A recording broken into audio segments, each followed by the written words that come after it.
రామకృష్ణ, అధ్యక్షులు తెలంగాణ బీసీ విద్యార్థి సంఘం.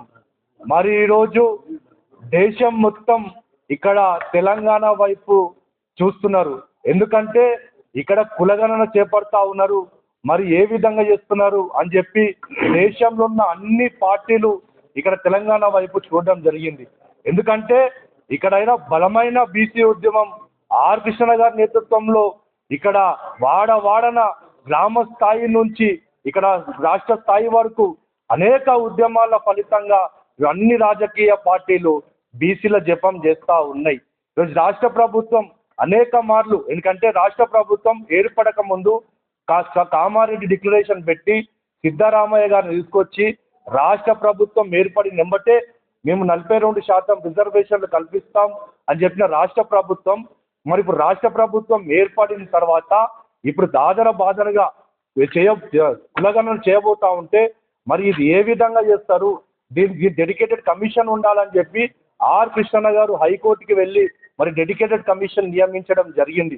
మరి ఆ డెడికేషన్ కమిషన్ నియమించిన తర్వాత కూడా ఈ రాష్ట్ర ప్రభుత్వం కేవలం తూతూ మంత్రంగా నామమాత్రంగా పైన మీద సర్వే చేసి వీళ్ళు ఉన్నారు వీళ్ళు లేరు అని చెప్పి కేవలం తూతూ మంత్రంగా సర్వే చేయడం జరిగింది.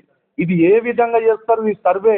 మరి ఈ సర్వే వల్ల అణగారిన 77వ స్వతంత్ర భారతదేశంలో ఈ అణగారిన వర్గాలకు ఇప్పటికే విద్యాపరంగా, ఉద్యోగ పరంగా, రాజకీయ పరంగా, రిజర్వేషన్ల పరంగా అన్ని పరంగా అన్యాయం జరిగినాయి. ఇది అన్యాయం అని చెప్పి కృష్ణ గలమెత్తి అనేక పోరాటాలకు శ్రీకారం చుట్టి ఒక డేట్ డిక్లేర్ చేయడం జరిగింది. తాడో పేడో తెలుసుకోవడానికి రాష్ట్ర ప్రభుత్వం స్పందించి లేదు మేము మళ్ళీ రీసర్వే చేస్తాం, మేము సరిదిద్దుకుంటామని చెప్పినందుకు రాష్ట్ర ప్రభుత్వానికి ఈ బీసీ సంఘాల పక్షాన హర్షం వ్యక్తం చేస్తూ ఉన్నాం. అదే సందర్భంలో రాష్ట్ర ప్రభుత్వానికి మేము డిమాండ్ చేస్తూ ఉన్నాం, రాష్ట్ర ప్రభుత్వం ఏ విధంగా అయితే గతంలో కేసీఆర్ గారు సర్వే చేసినప్పుడు ఒకరోజు హాలిడే డిక్లేర్ చేసారో ఆ విధంగా హాలిడే డిక్లేర్ చేయాలి. మరి అట్లా అదే విధంగా ప్రతి గ్రామంలో డెడికేటెడ్ సెంటర్ ఏర్పాటు చేయాలి. కులగణన చేసిన తర్వాత రాష్ట్ర ప్రభుత్వం ఎక్కడిదక్కడ మండల కేంద్రాలు, డివిజన్లు, కాన్స్టిట్యూన్సీలో వారి జనాభా లెక్క బహిర్గతం చేయాలి. ఇంకో రాష్ట్ర ప్రభుత్వం 80 కాలమ్స్ మీకు ఎందుకు? గతంలో రాష్ట్ర ముఖ్యమంత్రి ఏమన్నాడు? ఈ సర్వే చేసేటప్పుడు మీకు వ్యక్తిగత వివరాలు మీకు ఎందుకు, ఎవరి ఆస్తులు ఎన్ని ఉన్నాయి, ఎవరికి ఏమున్నాయి అని చెప్పి రాష్ట్ర ముఖ్యమంత్రి గారే ఎవరైనా తలకాయ మీద మెడకాయ ఉన్నది ఏమైనా అడుగుతారా అని చెప్పి రాష్ట్ర ముఖ్యమంత్రి గారే అడగడం జరిగింది. మరి ఇప్పుడు 80 కాలంలో పెట్టి అదే ముఖ్యమంత్రి గారు ఎందుకు బీసీలను, అణగారిన వర్గాలను ఈ సర్వేలో పాల్గొనకుండా చేస్తూ ఉన్నారు? కాలమ్స్ తగ్గించండి, కేవలం మీకు ఏది కావాలో అదే తీసుకోండి అని చెప్పి కూడా రాష్ట్ర ప్రభుత్వాన్ని డిమాండ్ చేస్తూ ఉన్నాం.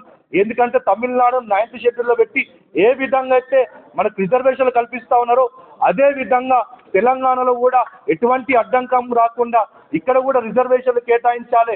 లేని పక్షంలో లేదు మేము కేంద్ర ప్రభుత్వాన్ని పంపించేసినాం మాకు సంబంధం లేదు అని చెప్పి ఏదో విధంగా తప్పించుకునే ప్రయత్నం చేస్తే మాత్రం రాబోయే రోజుల్లో రేవంత్ రెడ్డి పీఠాలు కదిలే విధంగా ఆర్ కృష్ణ గారి నేతృత్వంలో బీసీ ఉద్యమాలు ఉంటాయని చెప్పి రాష్ట్ర ముఖ్యమంత్రి హెచ్చరిస్తూ ఉన్నాం. ఒక పక్కన రాజకీయంగా నష్టపోతా ఉన్నాం, ఒక పక్కన అన్ని విధాలుగా నష్టపోతా ఉన్నాం.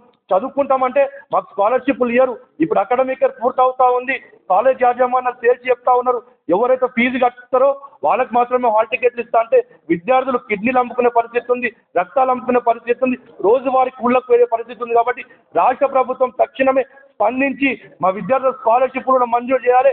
అదేవిధంగా కాలేజ్ హాస్టళ్లకు సొంత భవనాలు కట్టాలని రాష్ట్ర ప్రభుత్వాన్ని డిమాండ్ చేస్తూ ఉన్నాం. ఎందుకంటే కార్పొరేట్ స్థాయిలో బిల్డింగ్ కట్టాలి. మీరు చేయాల్సింది మూసి ప్రవేశనే కాదు, సంక్షేమ హాస్టల్ విద్యార్థులకు సొంత భవనాలు కట్టాలి, కార్పొరేట్ స్థాయిలో ఉండాలి, మంచాలు కట్టాలి. ఎందుకంటే అక్కడ ఐఏఎస్ ఆఫీసర్లు తయారవుతారు, కలెక్టర్లు తయారవుతారు, పెద్ద ఉన్నతమైన ఎస్పీలు తయారవుతారు. కాబట్టి ఎందుకంటే విప్లవ వీరు టైగర్ ఆర్ కృష్ణ లాంటి వ్యక్తులు కూడా సంక్షేమ హాస్టల్కి వచ్చారు. కాబట్టి సంక్షేమ హాస్టళ్ళకి సొంత భవనాలు తక్షణమే కట్టాలని చెప్పి కూడా ఈ కాంగ్రెస్ గవర్నమెంట్ డిమాండ్ చేస్తూ ఉన్నాం.